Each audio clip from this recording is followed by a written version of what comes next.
Es obvio que yo nunca más seré candidata a nada. Yo no sé qué rol exacto jugó Giorgio Martelli, pero yo no me veía con él, no tuve ninguna reunión con él. Si yo siento que hay que hacer un cambio de gabinete, en algún momento lo voy a hacer de manera decidida. Estamos tranquilos, se puede hacer, sí. Vamos a ver qué conversamos con el fiscal. Pude constatar que no existe una denuncia por parte del Servicio de Impuestos Internos. Y tiene todo el derecho por hacer eso, no voy a calificar ni bien ni mal. Hoy una resolución nos ha dado la razón. La prisión preventiva era una medida desproporcionada e innecesaria.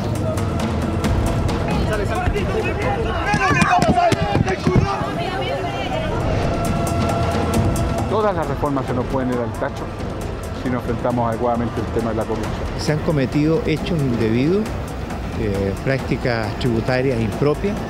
Van a ser medidas que duelan.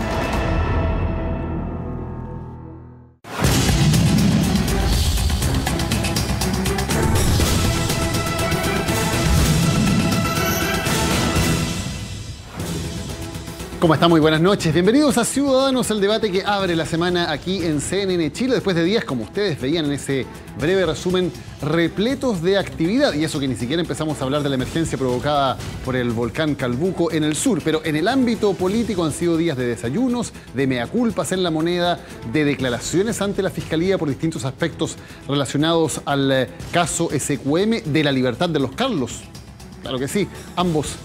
Delano y Lavín saliendo en libertad después de pasar más de un mes en prisión preventiva a la espera del juicio en el caso Penta. Y ahora estamos a la espera de que mañana se entreguen finalmente las conclusiones de la Comisión Engel, del Consejo Asesor Anticorrupción. Bueno, hay también muchas frases destacadas como frases de la semana. Elegimos 4 como candidatas en esta ocasión, partiendo por la presidenta Michelle Bachelet y su mea culpa después de recibir las conclusiones de la Comisión Engel. Pudimos hacer más para que prime la transparencia en la relación entre política y negocio. Pensamos erradamente, lo vemos hoy, que las leyes que teníamos podían limitar las malas prácticas que hoy erosionan la legitimidad de la democracia. Y no siempre supimos, ni supe, condenar con fuerza y a tiempo los modos éticamente imprudentes de hacer negocios que hemos conocido. El expresidente Sebastián Piñera también tuvo que enfrentar algunas revelaciones, sus aportes mediante sus empresas a campañas, entre ellas la de la candidata presidencial Evelyn Matei, y también las dudas que existen acerca de cómo se habría triangulado dinero desde SQM y otras empresas para pagar al director ejecutivo de Chilevisión, entonces propiedad de Piñera, Jaime de Aguirre. Esta es la respuesta del expresidente Sebastián Piñera. La ley contempla el financiamiento de campañas legítima y legal. Y esas empresas, dentro del marco de la ley, hicieron aportes que de acuerdo a la ley son reservados. Y por tanto, no puedo ni debo decir quiénes recibieron los aportes. Pero sí puedo y debo decirles que se hicieron dentro del marco de la ley, se registraron con el servicio electoral y en consecuencia es parte de la contribución que hacen las personas y las empresas a una mejor democracia. Una semana que también marcó el fin de una era, la de Julio Ponce como presidente del directorio de SQM. Tuvo que dejar su cargo después de 28 años en medio del escándalo por financiamiento político irregular. Lo hizo en medio de un acuerdo, él sigue siendo controlador, sigue teniendo a sus hombres en el directorio, pero Julio Ponce deja la presidencia de SQM. Esto dijo en la despedida. Hace 28 años atrás, esta compañía está casi quebrada. Hoy día es líder a nivel mundial en su área. Y para mí, lo más importante es el futuro de Soquimich.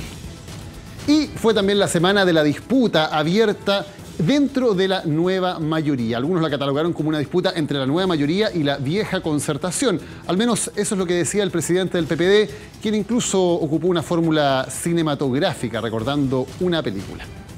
Hay algunos dinosaurios que quieren transformar al Palacio de la Moneda en un espacio para escenas de Jurassic Park. Creo que están completamente equivocados. Creo que la Moneda no está disponible para escenas de esa película.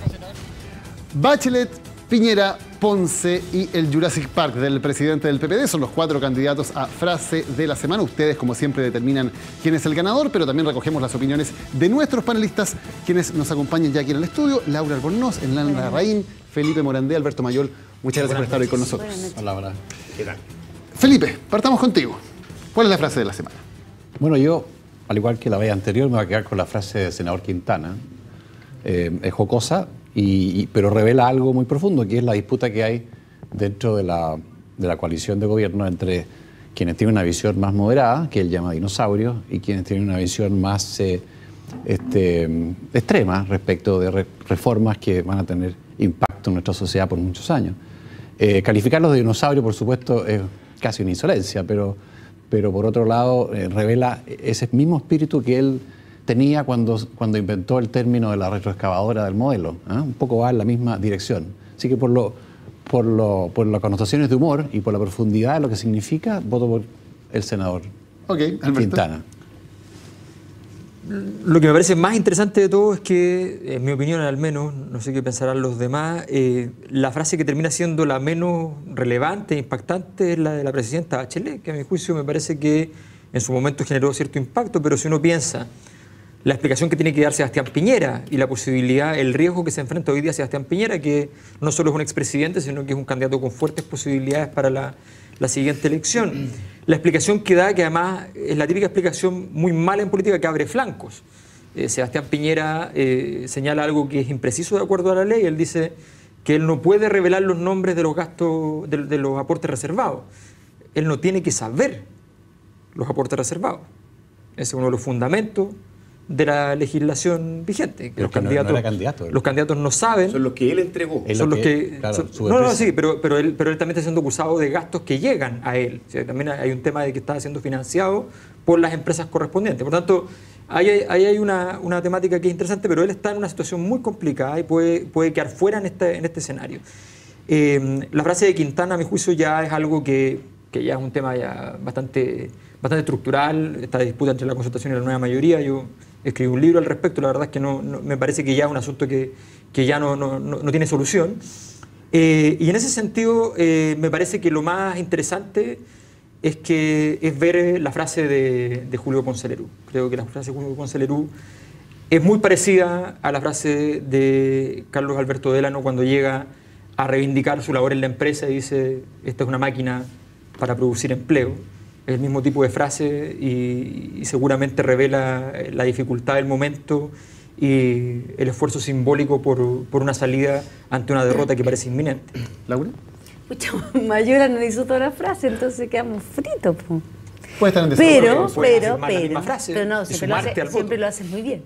Pero yo la verdad que lo de Quintana no me parece a mí me parece que hay que elevar el nivel del debate, y la verdad que me parece que este tipo de ofensa, no sé si tiene que ver un poco con la incapacidad intelectual de poder elaborar frases más de una mayor sustancia, o simplemente este deseo de esta animadversión permanente, estar provocando al otro, que a mí en lo personal me molesta. Yo creo que la política tiene que tener algo un poco más de sustancia, que llamar a unos de dinosaurio y a los otros de otra cosa. Yo me quedo con la frase de Julio Ponce Lerú en lo que significa en el contexto histórico, porque él dice: ¿cómo elevamos esta empresa después de una posible quiebra? Y la pregunta que se tiene que hacer Chile es si parte de la transición en definitiva pactó el quedarse callado frente a la venta de empresas que pertenecían al Estado y fue parte de la negociación, el haber recibido por debajo de la mesa fondos para financiar campañas transversalmente los partidos políticos, para recibir viajes o invitaciones a viaje, o para lo que hemos ido conociendo fruto de la investigación. Y eso fue como en cierta forma la paga que se hizo a cambio de entregar casi quebradas empresas del Estado para que otros se hicieran millonarios, personas que no tenían antecedentes ni familiares, ni de emprendimiento, ni históricos de generación de riqueza, se hicieron millonarios de un día para otro, porque uno puede ver quién era este personaje hace 30 años atrás, no eran los personajes que hoy día hay, millonarios con múltiples recursos. Entonces, ¿qué cantidad de chilenos en la época de la dictadura se hicieron millonarios gracias a propiedades que le pertenecían a todos los chilenos y que eran empresas estatales? Me parece muy significativa en cuanto a lo que dice Julio Ponce Lerú. Espero que esto salga más allá de la investigación de la periodista María Olivia Monkever, que alguna vez el Estado sea capaz, o los políticos también, de asumir ese grado de responsabilidad en esta pérdida de capital o de patrimonio por parte del Estado. Yo le voy a dar una mención honrosa a Julio Ponce, porque creo que es muy simbólico de una época que da la impresión está terminando. Y esa época, digámoslo, no solo habla de las empresas ¿cierto?, que en la dictadura pasaron a manos privadas, sino también de que muchas personas que reclamaron en contra de eso recibieron financiamiento siendo opositores a la dictadura, criticando a Pinochet y a su familia, y por otra parte estaban muy contentos no solo viajando, sino recibiendo financiamiento para sus campañas. Pero creo sin duda que, a pesar de, y en eso estoy con Alberto, la frase de la presidenta Bachelet parece ser poco trascendente a esta altura porque probablemente es tardía. Sí creo que es la más importante en el contexto general de lo que estamos viviendo en la política chilena. Creo que es muy simbólico porque tengo la impresión de que esto debería abrir un proceso de mea culpa. No me parece que eso sea suficiente, pero sí creo que la presidenta está dando un paso adelante. Espero que los partidos y aquellos actores que están involucrados en todos los casos que hemos conocido sigan con la mayor nitidez posible sincerando lo que fue un sistema que financió la política, ¿cierto?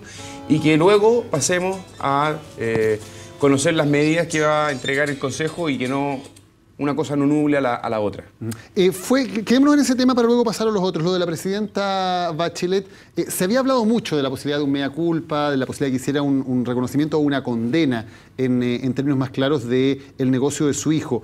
¿Fue insuficiente? ¿Fue tardío? ¿O es lo que tenía que hacer en estos términos en que lo dijo y cómo lo dijo la presidenta Bachelet? A ver, yo creo que más allá de lo que uno desea como ciudadano, aquí hay un problema político. Yo creo que lo que ella hizo modifica radicalmente el escenario desde una perspectiva. Gran parte de la legitimidad del sistema político chileno y de las empresas chilenas estaba basada en hacer asumir a la mayor parte de los chilenos que eran ellos, los ciudadanos, las personas normales, los que estaban en deuda en algún sentido con el país. Llevamos años diciendo que los chilenos son poco productivos, llevamos años diciendo que los chilenos no son suficientemente trabajadores, llevamos años diciendo que el desarrollo ha estado ahí al límite, estamos a punto de llegar, pero resulta que algo nos falla, ¿ya? Y siempre la responsabilidad es depositada en los procesos sociales. Vienen y nos dicen que los movimientos sociales aletargan el país, que acaban con la estabilidad, en fin, los culpables son las personas. Mientras tanto, todo el sistema estaba basado en que las personas fueran asumiendo una deuda con el sistema económico fundamentalmente, vivieran de las deudas, y por tanto la posición de las personas era una posición de menor valía frente a todo este sistema. Cuando todo esto aparece, lo que se invierte es la deuda. Quienes están en deuda son los bancos con las personas y no las personas con los bancos. Quienes están en deuda son los políticos con las personas y no las personas con los políticos. La deuda es al revés. Y esa situación de deuda al revés, los políticos la habían sostenido sin hacer nunca un mea culpa. Que era una manera, cuando ya estás metido en el lío, es una manera inteligente, porque finalmente si tú reconoces la culpa, después de eso, ¿qué? ¿Ya? ¿Cómo le pagas a la gente esa deuda que tú tienes? Los bancos no le pueden pagar a la gente la deuda que tienen. En cambio, las personas sí tienen que pagar a los bancos la deuda. ¿Cómo lo haces? ¿Cómo lo construyes? Michelle Bachelet dio un paso adelante, pero un paso irreflexivo a mi juicio. ¿Qué viene después de reconocer la deuda? ¿Qué viene después de pedir disculpas? No, pero si eso está explicado, porque lo viene después, tiene un cronograma. ¿Qué? ¿El Consejo de la Transparencia? No, pero son medidas probables, son herramientas que ella tiene a la mano, la posibilidad de convocar a una reforma, a un plebiscito para reformar la Constitución, tiene la posibilidad de implementar los que yo creo que están en deuda, y en eso comparto en el análisis que tú haces respecto de la ubicación de los ciudadanos versus el sistema. Pero yo creo que aquí, quien es entre comillas, la única persona que ha gozado de cierta credibilidad a lo largo del tiempo, la candidata a la presidenta más popular a lo largo de la historia, decía hace poco, no sé si era Garretón, o escuchaba ayer a alguien mencionar, el propio José Miguel Insulza, que comentamos que estuvo en otro programa. Buscando empleo. Él mencionaba a esta persona con una gran trayectoria, con una indudable vida de sacrificio, que hace un reconocimiento, pero la clase política y los partidos políticos los tienen, tú como escuchaste recién, peleando cuáles son los dinosaurios y cuáles no. Yo no escuchaba a la clase política, no he escuchado a quienes supuestamente pertenecemos nosotros también a este grupo que forma parte de las élites, porque este no es un problema de los partidos políticos ni de sus militantes, este es un problema, y tú mismo has sido muy claro en decirlo, el problema de las élites políticas. No he escuchado un mea culpa de los partidos políticos de decir, mira, nosotros tuvimos la responsabilidad porque fuimos poco transparentes, porque no renovamos a nuestros caudillos. Sí, pero esto no se traduce en ninguna medida concreta, si no es necesario, hay que hacer muchas de las reformas legales que hoy día se anuncian, no es necesario que pasen siquiera por ley, bastaría con que solo cambiaran las prácticas de los partidos políticos. No, a mí me parece que evidentemente tardío. Si esta misma declaración del presidente Bachelet lo ha hecho hace un mes y medio, 2 meses, creo que tal vez hubiera podido cambiar el escenario. Ya la ciudadanía de alguna manera ha hecho un juicio. Pero creo con todo que, aunque sea tarde, es un avance y creo que debe ser un ejemplo para que, y estoy contigo, aquellos que se saltaron las reglas, y no sea, recordemos, solo el senador Moreira, que a esta altura es el único que se ha parado frente a todo el chileno y ha dicho las cosas por su nombre, reconozcan que se saltaron las normas. Ahora, evidentemente, ¿cómo se salda esa deuda? Eso tiene que estar acompañado no solo de unas disculpas públicas y un ánimo, digamos, de no repetir la falta. Se requiere, evidentemente, una voluntad política para hacer que el marco jurídico sea mucho más exigente para la propia clase política y que eso permita, en el tiempo, ir recuperando la confianza ciudadana. Felipe, ¿cambia el escenario en algo la presidenta Bachelet con esta frase? Se supone que sí, pero yo quería decir que en realidad no es muy claro por qué pide perdón, o sea, por cuál es la razón, porque aparte del senador Moreira, como dice Hernán, y aparte de lo que pudiera decir ella por su familia, por su hijo y por su nuera, el resto de los afectados no ha reconocido nada. Entonces es muy curioso esto que aparezca ella pidiendo perdón por todo el sistema político, cuando en realidad el sistema político no ha dicho nunca, o sea, digamos, los participantes del sistema político no han dicho que ellos han cometido ningún acto ilícito. Lo que uno escucha es que se han hecho informes, reportes, ¿verdad?, trabajos sobre distintos temas para distintas entidades que pareciera que son empresas pero que no lo son, pero en definitiva no hay un mea culpa de verdad de ninguno de los que ha aparecido, con excepción de Moreira, respecto a este tema. Entonces, ¿por qué pide disculpas? La verdad no lo entiendo, a menos que haya una constancia fehaciente en algún informe, como alguna vez fue el informe Reti que hizo que el presidente Aylwin pidiera perdón a todos los chilenos por las acciones del Estado, pero acá no hay nada de eso. Es muy curioso esta situación. Ahora, mañana la presidenta Bachelet debería hablar en el marco de entregar además las conclusiones del informe. El informe debería hacerse público y debería haber una cadena nacional en la cual ella hablara de manera más formal a los chilenos. ¿Queda algo por decir? ¿Qué puede hacer la presidenta? Claro, las medidas concretas. Ella hace un mea culpa en lo personal, porque esto es una especie de mea culpa en general. No hemos sido, de todo. No hemos sido suficientemente transparentes. No supimos y no supe. Hace uno en general y en particular. También respecto, no, pero lo hace. Ayer en el mismo acto, yo quiero recordar que estaba presente el presidente Piñera y lo único que fue exculparse cuando acabamos de conocer una situación de financiamiento del director de Chilevisión y él ni siquiera nos había salido por el caso de sus autoridades involucradas en casos de fraude intelectual. Y te recuerda que tenemos uno todavía sin libertad, que es el ex subsecretario Wagner, miembro de su gobierno, y él no ha dicho nada en todo este tiempo. Y ayer cuando habla, el viernes cuando habla, no solamente no dice nada de Wagner, sino tampoco no habla nada de mutuo propio. Entonces no critiquemos al que hace algo y salvemos al otro que se queda callado respecto de lo que ha pasado en su propia situación. Entonces, a mí me parece que lo que ella hace es hablar de su caso particular, de la fuerza con que actuó, y yo también espero que las medidas que vengan sean lo suficientemente drásticas. Patricio Walker, no sé si tiene alguna información privilegiada por ser presidente del Senado, dijo, van a ser muy duras, dijo al final de la... Y yo espero que sea lo suficientemente dura como para que haya una reforma. Las cosas duras, una cosa... Claro, que ayer habló de la comisión bicameral, que es una opción, pero que la había planteado Andrés, ¿no? Una cosa durísima. Entonces, pero yo espero que efectivamente lo que vengan son anuncios que cambien drásticamente, como hoy día se promulgó la ley del binominal, que cambie el esquema con el que hemos funcionado tantos años. ¿Puede pasar eso, Hernán? ¿Pueden tener ese valor los anuncios que salgan mañana? Yo creo que van a catalizar porque de alguna manera van a poner al frente una agenda y esa agenda va a tener medidas y vamos a entrar a la discusión y por lo tanto vamos a tener contenido respecto de cómo debería ser ese marco regulatorio y eso le va a permitir al sistema ir avanzando y catalizando. Pero esto no va a arreglar de la noche a la mañana la desconfianza estructural que hay y yo estoy con Laura, creo que todos los actores deben, por voluntad propia, salir adelante y establecer un criterio más allá de lo jurídico, más cercano a un estándar ético, ¿cierto?, de lo público y que, pasando por Sebastián Piñera en relación a Wagner o lo que haya ocurrido con el caso de Jaime Aguirre, lo sancionen públicamente Pero es una cuestión que todos deberían avanzar en eso. Ahora hay que decir que la frase de Michelle Bachelet en la parte del contenido propiamente tal es bastante, para seguir con la distinción, concertacionista. O sea, la frase que dice que en el fondo esto jamás se pensó que efectivamente la institucionalidad creada hace 12 años atrás era insuficiente para los procesos que estaban viviéndose, en circunstancias que todos, absolutamente todos, sabían positivamente, todos los miembros del sistema político sabían positivamente que esa institucionalidad era completamente insuficiente. Y de hecho, era algún comentario en cada elección.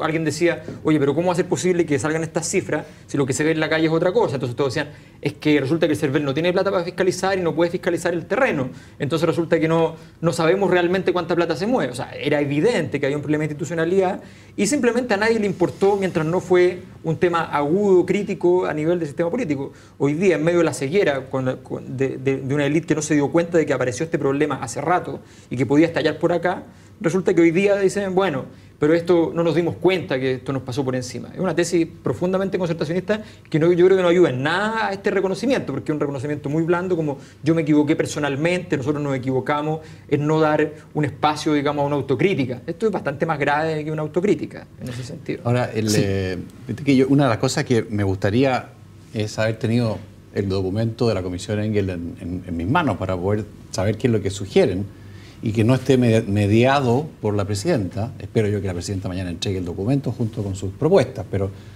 de todas maneras, una cuestión que a mí me parece fundamental hacia adelante es no ver solamente el tema de los problemas que hay con el financiamiento privado a la política, sino también con los problemas encubiertos de financiamiento público a la política. La ventaja que tienen, por ejemplo, quienes están administrando el Estado en las campañas para reelegirse en cualquiera de sus condiciones, alcalde, parlamentario, en fin, o algún cargo de representación popular, es tremenda respecto a quien es un desafiante en lo que viene de afuera.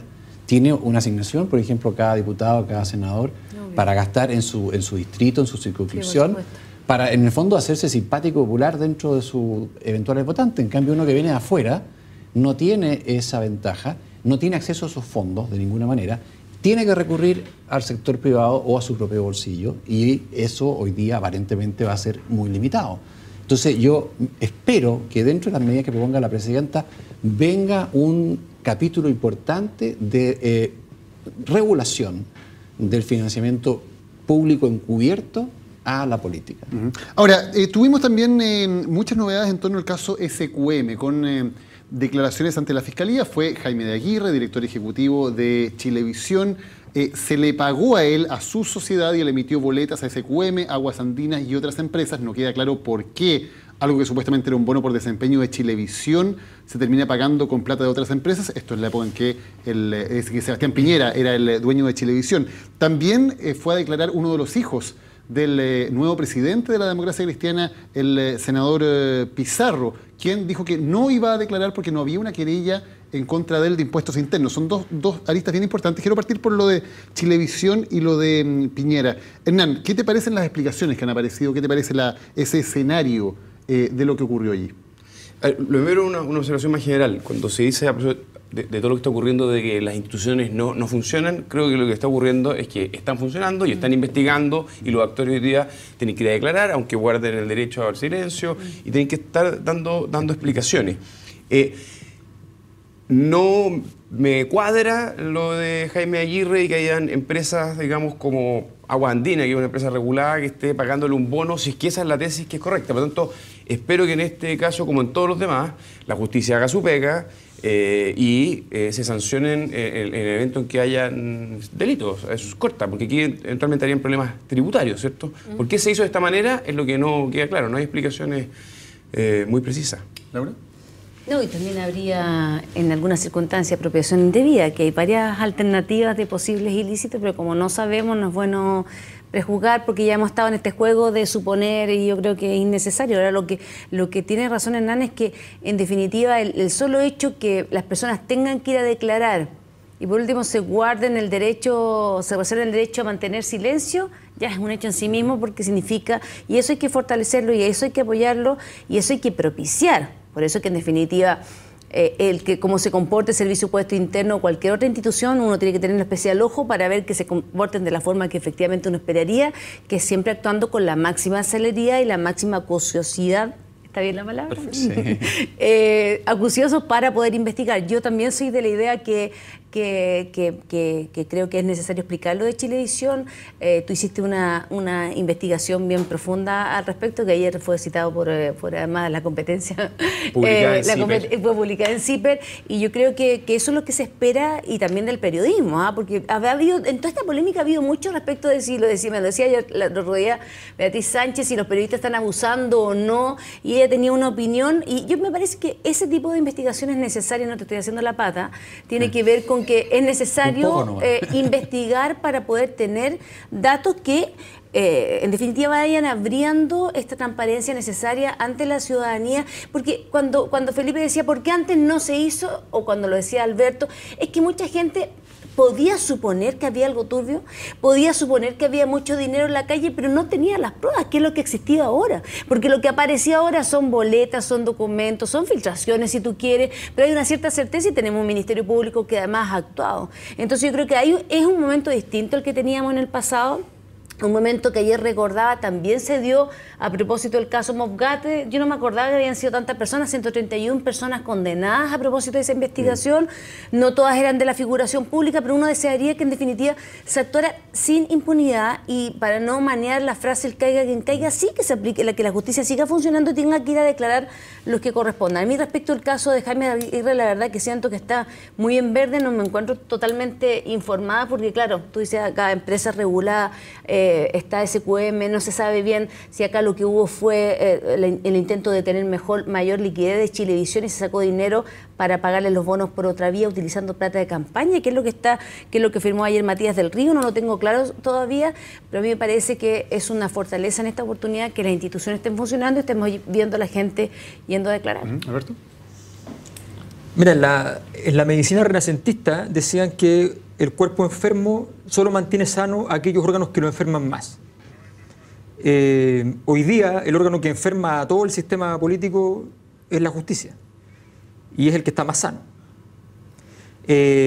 Nota al pie, es el órgano que fue acusado por la política sistemáticamente de estar enfermo y tener una puerta giratoria y funcionar pésimo y haber generado la injusticia en Chile, ¿ya? Tengo la impresión de que la existencia hoy de ciertos órganos que están funcionando adecuadamente no revela que no haya una crisis de las instituciones. Incluso si estuvieran todas funcionando bien, su ausencia de credibilidad es por sí misma una crisis. Por otro lado, y también manteniendo el mismo principio que acabo de mencionar respecto al cambio de condiciones de lo enfermo y lo sano, podemos ir a Chilevisión y ver que a Sebastián Piñera, lo más interesante de todo esto es que Sebastián Piñera tuvo como un recurso esencial en su campaña presidencial, tuvo a Chilevisión. Chilevisión y Colo-Colo fueron dos elementos fundamentales en su posicionamiento como un actor con liderazgo relevante para efectos de la elección que finalmente terminó por ganar.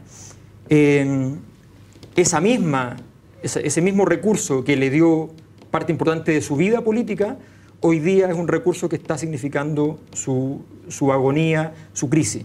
Es muy interesante como fenómeno también entonces que allí donde efectivamente pudo alimentarse, hoy día es por donde tiene la hemorragia. Por tanto, yo creo que es un fenómeno que es relevante, que habla de que los recursos que antes servían, hoy día ya no sirven, sencillamente. Felipe. Bueno, yo no entiendo mucho la triangulación eventual que pudiera haber habido de platas entre SQM, Jaime Aguirre, Chilevisión, Aguas Andinas y no sé cuál era la otra empresa, pero lo cierto es que si hay algo ahí extraño hay que investigarlo como todas las cosas y espero que la justicia sea implacable.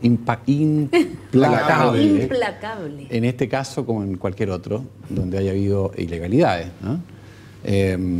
Ahora bien, a propósito de lo que decías tú, Alberto, yo no creo, fíjate, que Chilevisión haya sido un factor en la campaña de Piñera del 2009. Se la compró por nada. No, pero te puedo decir por conocimiento de causa, porque me tocó participar un tiempo en un programa de ese canal y mi experiencia al interior del canal fue que no había injerencia del dueño del canal sobre los temas, por ejemplo, que se trataban en ese programa. Jaime de Aguirre operaba con una total libertad respecto de lo que ahí se discutía, las pautas eran absolutamente libres.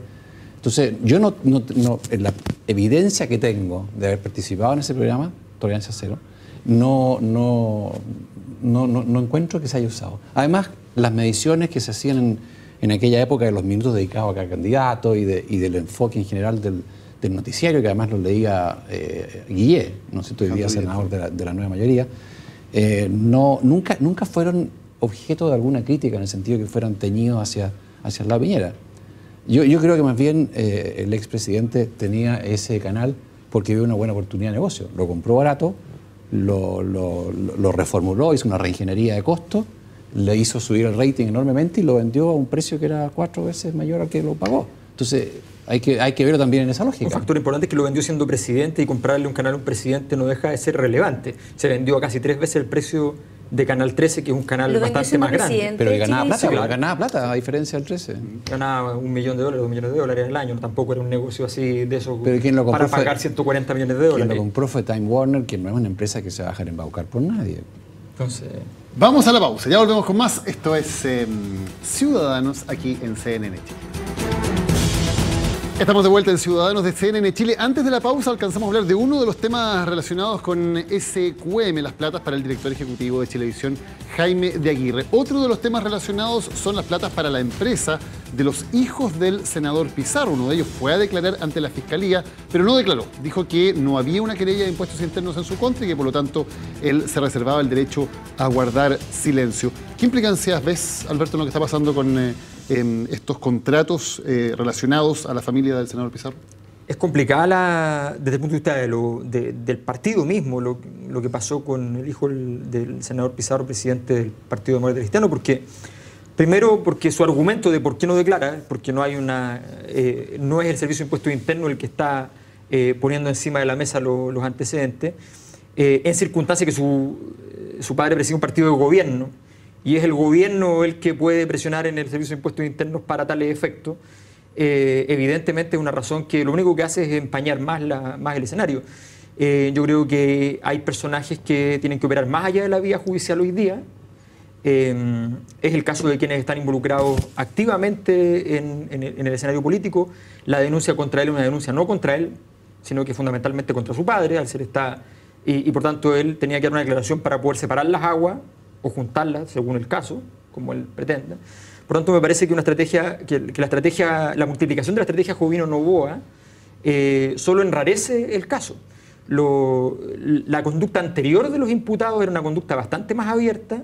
Lo que estamos viendo es una clausura de los implicados, que yo creo que tiene mucho que ver con la conducta que tuvo el Consejo de Defensa del Estado respecto a Hugo Bravo. Yo insisto en ese punto. El Consejo de Defensa del Estado destruyó las condiciones para que hubiesen personas que estuvieran dispuestas a dar declaraciones. Delación compensada. Estableciendo que Hugo Bravo tenía los mismos resguardos que pudiese tener el otro grupo de empresarios. Por tanto, yo creo que esa tesis ha triunfado en algún punto y nos estamos encontrando con muchas personas que no están declarando y se le está haciendo el trabajo mucho más difícil a la Fiscalía. No hay un Hugo Bravo en SQM. Claramente la Fiscalía tiene muchos más problemas para llegar allí a la investigación que en Penta.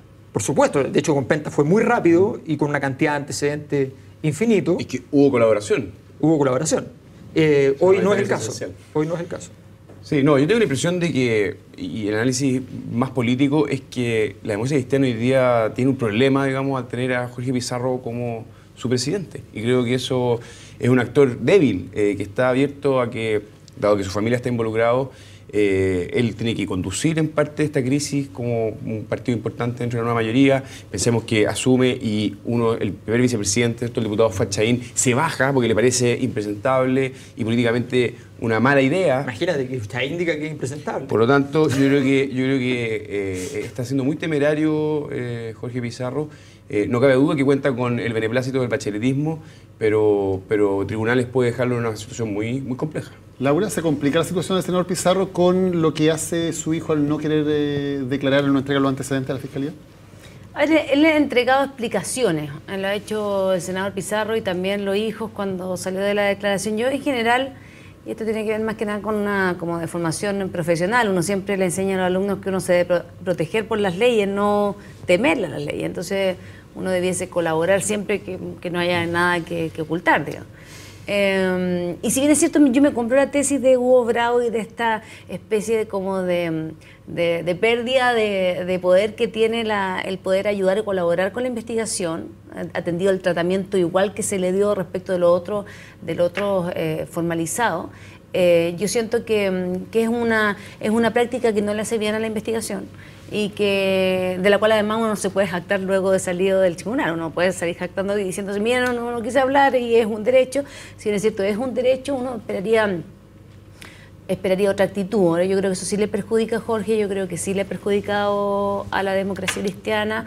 Esperemos que se aclare por vía de la justicia, pero mientras tanto yo sí debo ser honesta y reconocer que existe incertidumbre y yo lo que he percibido, inquietud de la base militante respecto de lo que vaya a pasar.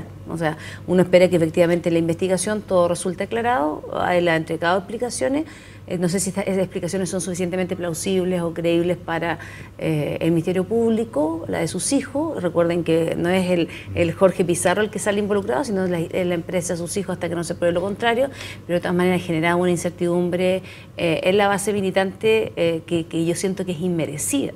Porque, de nuevo, esta es una crisis de legitimidad que principalmente afecta a las cúpulas, a la élite de los partidos políticos, no a sus bases militantes, que muy por el contrario, lo único que han hecho todos estos años es trabajar, funcionar, hacer proselitismo en el buen sentido de la palabra y vender. El otro día una persona me paró en la calle y me dijo, yo no estoy dispuesto a renunciar a mi sueño de igualdad. Me dijo a la salida de mi oficina y dijo, usted tiene que defender, nosotros tenemos un proyecto, no vamos a renunciar al programa y esto no va a verse transformado por ninguna persona o por un caso particular o el problema particular de un grupo de personas o de dirigentes. Pero Laura, cuando un problema particular afecta al presidente de uno de los partidos más importantes del oficialismo, ¿es correcto que haya asumido Pizarro o hubiera sido más prudente esperar que se despejara esta situación antes de asumir el cargo? A ver, yo más bien soy de la idea que uno de estos casos tiene mecanismos institucionales al interior de los partidos políticos. Por eso hablábamos de la necesidad de fortalecer las buenas prácticas al interior del partido que le devuelven en cierta forma la ratificación o la consolidación o el tiempo de espera a los espacios de máxima deliberación, como en el caso de la democracia cristiana en la Junta Nacional. A lo mejor Jorge lo va a hacer y estamos dentro de fecha para que cite una Junta Nacional y lo va a hacer y va a convocar y todo va a ser debatido. Hay que esperar. ¿Si la Junta Nacional para convocarse tiene que mantenerse en el cargo? No, para debatir sobre el momento político puede hacer propuestas. El partido estatutariamente cita a Junta Nacional una vez al año, me parece que él podría hacerlo. Yo quiero insistir en que él no es hasta el momento el involucrado, sino que son sus hijos y de su empresa. Le ha entregado una especie de explicación sus hijos, le ha entregado explicación, pero esta no resulta de todo plausible y genera una incertidumbre sin duda alguna en el partido. Felipe, ¿te parece que está complicada el senador Pizarro como nuevo presidente de la ADC? De todas maneras, yo coincido con los demás en esta materia y con lo que piensa, creo yo, la mayoría de la gente. Yo quería agregar un dato, además. El senador Pizarro aparece siendo una de las personas que fue invitada por Contese a visitar Suquimich o SQM y asistió, ¿no? En avión privado, en fin, alojando en San Pedro de Atacama. En fin, tiene esa connotación. El senador Pizarro también en su momento fue un defensor acérrimo de la industria pesquera. Sí, y la reforma tributaria. Porque la reforma tributaria le iba a subir el impuesto al pisco. Y un berrinche de él implicó que el ministro de Hacienda cambiara esa cláusula. O sea, uno puede ir acumulando anécdotas tal vez, pero claramente por hoy y tal vez por parte de su pasado, creo que tiene la labor bien compleja al liderar la democracia cristiana. ¿Es cuestionable, y la pregunta para los demás, el hecho de que líderes políticos hayan aceptado estas invitaciones de SQM a visitar las salitreras con gastos pagados o es una práctica normal? No. ¿Cuestionable? Sí. ¿No debieron haberlo hecho? No. O sea, es incomprensible además. ¿Cuál es la razón? O sea, no. ¿Por qué habría de tener que asistir un líder político a ver una empresa que, bajo la tesis obviamente neoliberal de que todo esto produce un desarrollo y empleo y una cosa así, uno podría decir, bueno, va a ver cómo se produce desarrollo, empleo, las condiciones laborales, las evalúa, pero la verdad es que no se ve no hay detrás de eso ningún fundamento. Yo creo que cada vez menos, o sea, esto que era, incluso uno puede decir hace 5 años atrás, 4 años atrás, el año pasado, lo que era permitido el año pasado, hoy día... La empresa del yerno de Pinochet. ir a visitar. Sí, pero yo creo que además es algo que es más extendido. Yo creo que esta cuestión, si la vamos a impugnar, que creo que hay que hacerlo, hay que impugnar también, por ejemplo, el hecho de que los empresarios sean sujetos de visita oficial del gobierno. Cuando viaja el gobierno, va con una comisión de empresarios que no pagan sus pasajes, no pagan sus alojamientos, que van en calidad a hacer negocios privados, financiados por todos nosotros para tener relaciones, porque supuestamente a Chile le conviene tener ese tipo de relaciones donde uno comercio privado Entonces, cuando van de viaje en delegación presidencial, claro, o los viajes de la PEC. Es incomprensible. Bueno, Felipe, ¿qué opina que fue ministro de Economía, ministro de Transporte, perdón, pero que un área que también viajaban? ¿Qué opinas tú de esa? Eso es interesante. Yo también siempre me he preguntado lo mismo que Alberto, si es legítimo que de manera privilegiada ciertos empresarios se suban a un avión presidencial y vayan a mostrar lo que ellos hacen. Pero es una práctica muy habitual en todos los países del mundo que intentan ya sea ir países que tienen su crisis de democracia representativa también. Ya sea ir a colocar el nombre del país a otro lado para vender productos propios, o bien para invertir. Por ejemplo, hemos tenido misiones, me acuerdo, del gobierno vasco, por decir algo, y venían 100 empresarios con intereses acá de invertir en el país. O sea, yo no le veo un problema. Lo que sí me gustaría, y en eso puedo estar de acuerdo con Alberto, es que estas personas pagaran su boleto y pagaran los gastos que incurre el gobierno en llevarlo. Eso me parecería lógico. Nos queda poco tiempo, pero no queremos dejar pasar la noticia de hoy. Las elecciones en el Partido Socialista, Isabel Allende es la nueva presidenta. Muchos dicen otro triunfo para el bacheletismo, que curiosamente en su peor momento político asegura personas bastante fieles, da la impresión, en la presidencia de la DC y también del Partido Socialista. ¿Qué pasa ahí? Sí, yo creo que efectivamente es un triunfo muy importante para la presidenta. Haber tenido a Camilo Escalona hubiera sido un contrapeso y probablemente un dolor de cabeza.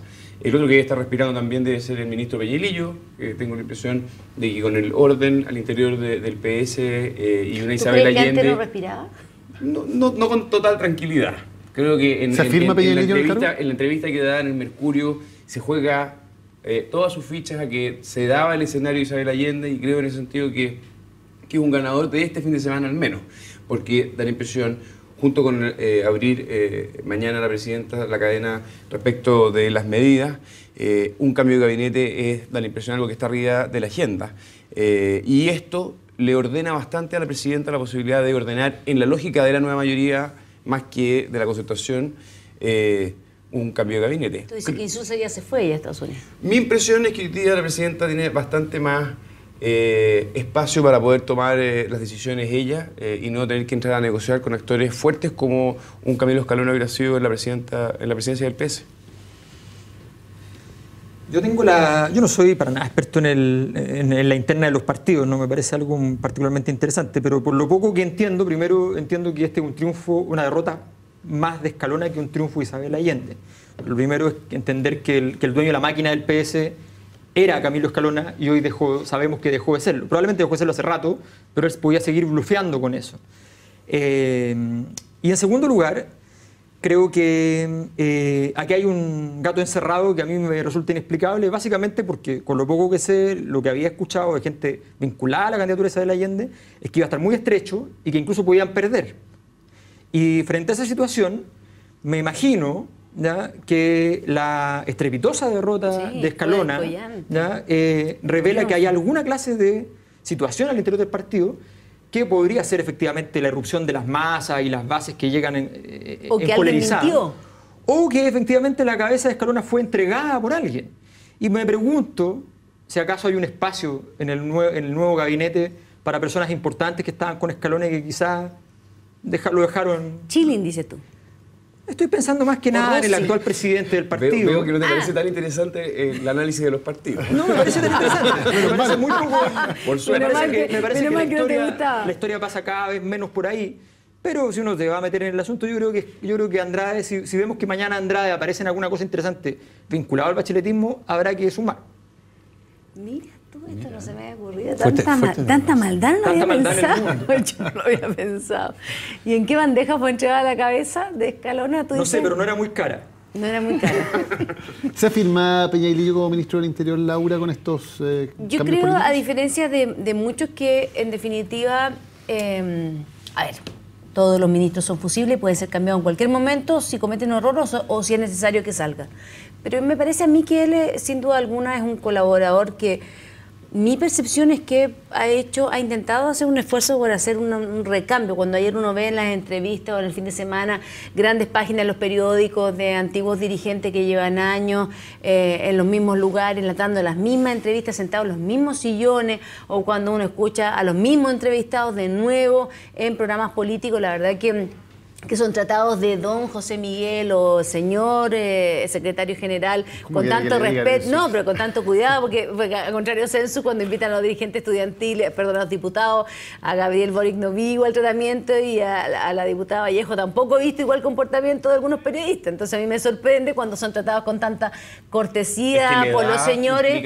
Bueno, puede ser, no lo vi tan mayor, pero lo que voy yo es que a mí me parece que Rodrigo sí supone una impronta de recambio, de lealtad con el programa y de compenetración con la presidenta, que la verdad que no estimo, es una decisión.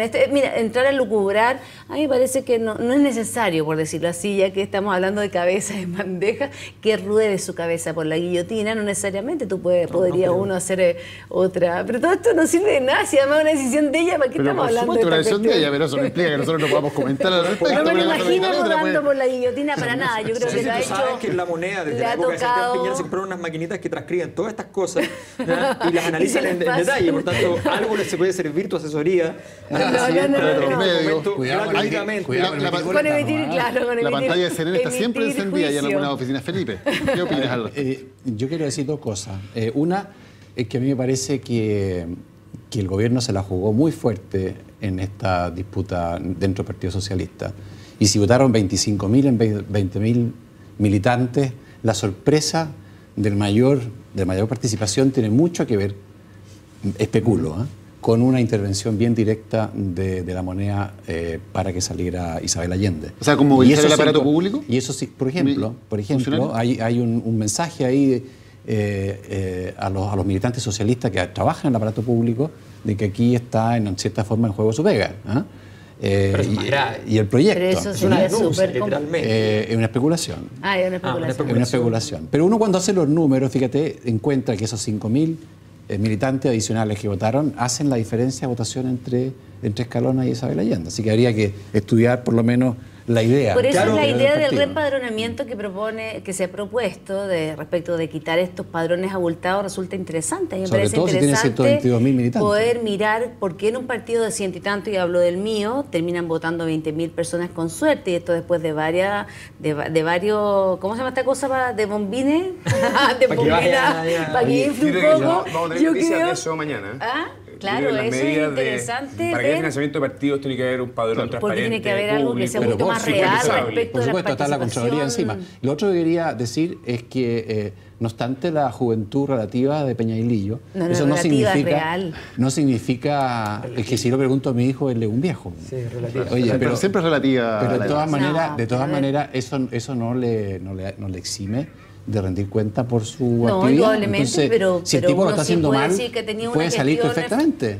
Hemos tenido una gestión controvertida, por favor, sino mientras hay incendios, tenemos volcanes, yo he visto el Ministerio de Interior más bien preocupado de administrar una serie de situaciones de crisis en donde la verdad que lo que hace todos los días es enfrentar una problemática distinta. Pero hay unos incendios que son por boletas también, por Laura. Sí, pero yo vi un Rodrigo Peñailillo el 31 de enero terminando con una buena gestión legislativa. Y todo lo alabamos y todo lo premiamos. Después vinieron situaciones coyunturales respecto a situación de corrupción o de falta de transparencia o tráfico de influencia, en el cual yo por lo menos no le asigno toda la responsabilidad. Yo lo que he visto un ministro de Interior que gestionó bien una buena agenda legislativa el primer año. Ahora, yo creo que la cuestión más gruesa, y es que se han ido sumando los hechos, el esfuerzo de la concertación, por así decirlo, de aprovechar esta crisis y entrar con fuerza a reorientar a la nueva mayoría, creo que se está quedando abajo. Creo que el triunfo de Isabel Allende probablemente es lo más gráfico de que la nueva mayoría sigue manteniendo el control de esta coalición, con todas las divisiones que hemos visto, partiendo por la frase de Quintana, y las fracturas que hay al interior de la coalición de gobierno. ¿Fracasó el intento de la vieja concertación por adueñarse del... Si yo tuviera que apostar, tengo la impresión de que eso fue lo que ocurrió. ¿Pero tú no le reconoces fuerza a la Isabel? Como líder política del Partido Socialista. No, al contrario. ¿Sí? Y no solo eso, creo que su triunfo le abre una seria oportunidad de ser precandidata presidencial del Partido Socialista. O sea, así de lejos creo que el triunfo de ayer es importante para el bacheletismo y también para el Partido Socialista con Isabel Allende. Sí, creo que hay dos mundos que están en cuestión. La frase de Quintana, los dinosaurios, es un lenguaje, yo lo encuentro duro, que para hablar de los socios, digamos. Y lo que está graficando eso es que están bastante divididos.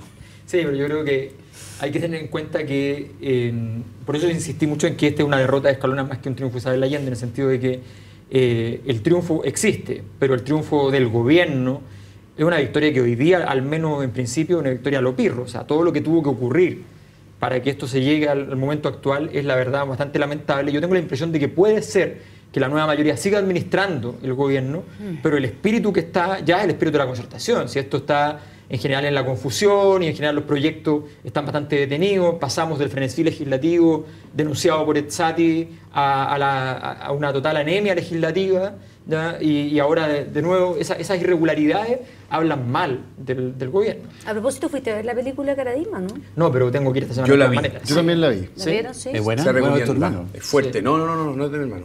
Ah, disculpa. Ese se llama, es el club. El club, se viene en un mes más. Se va a estrenar en un mes más. Pero yo la encontré fuerte, potente la película. Creo que hay que verla. Buena película. Caradima. Sin duda. Buena película. Para las grandes actuaciones también de Luis Ñeco y Benjamín Vicuña. Sí. Muchas gracias a todos por habernos acompañado hoy en Ciudadanos.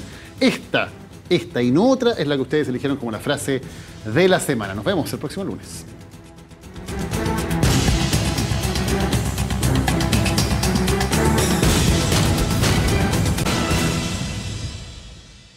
Pudimos hacer más para que prime la transparencia en la relación entre política y negocio. Pensamos erradamente, lo vemos hoy, que las leyes que teníamos podían limitar las malas prácticas que hoy erosionan la legitimidad de la democracia. Y no siempre supimos, ni supe, condenar con fuerza y a tiempo los modos éticamente imprudentes de hacer negocios que hemos conocido.